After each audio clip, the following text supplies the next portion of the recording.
A week after they drained the reservoir, the dead returned to the glen. The first reports came from contractors hired to dismantle the old dam. They spoke to the local paper about corpses in the glen, walking the newly exposed roads and sifting through the silt where crofts had once stood. These early reports were hard to take seriously because the dead looked like ordinary people.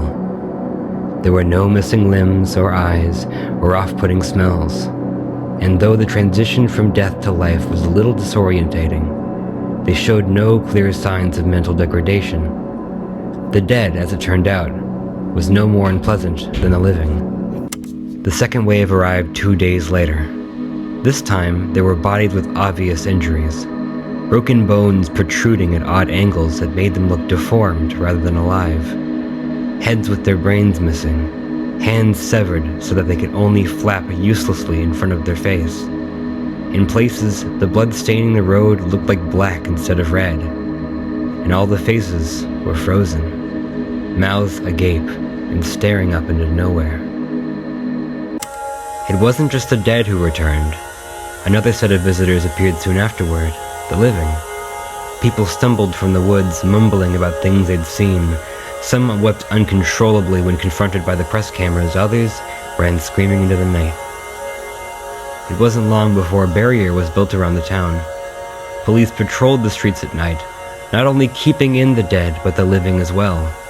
It was too risky for even normal-seeming people to exit the town. The third wave was invisible, but violent. The police didn't know what to make of it until the morning after the first attack. 3 farmers were found lying on the side of the road, their throats torn open, their hands still clutching small bottles of whiskey.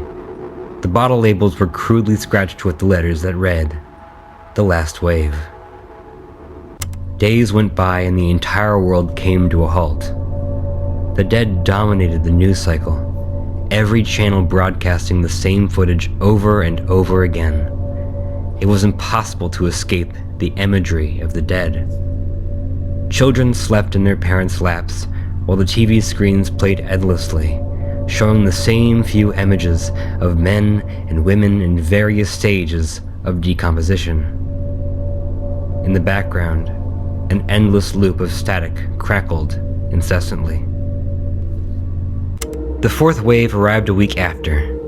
A thick black film started to spread from the ground of the glen outward. Days passed, and the entire town was covered.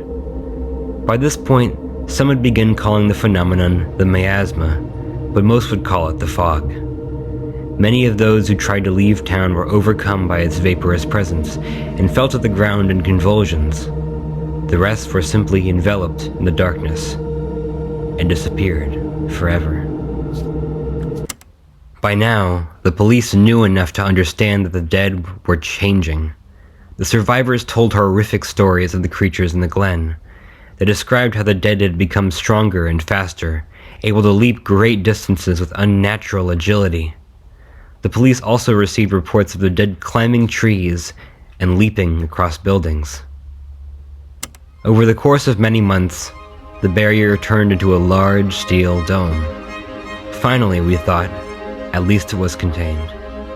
No one and no thing was to enter or exit the dome, and the horrors that lived within would continue to fester and grow. But after 5 years of radio silence, it's time someone peered inside.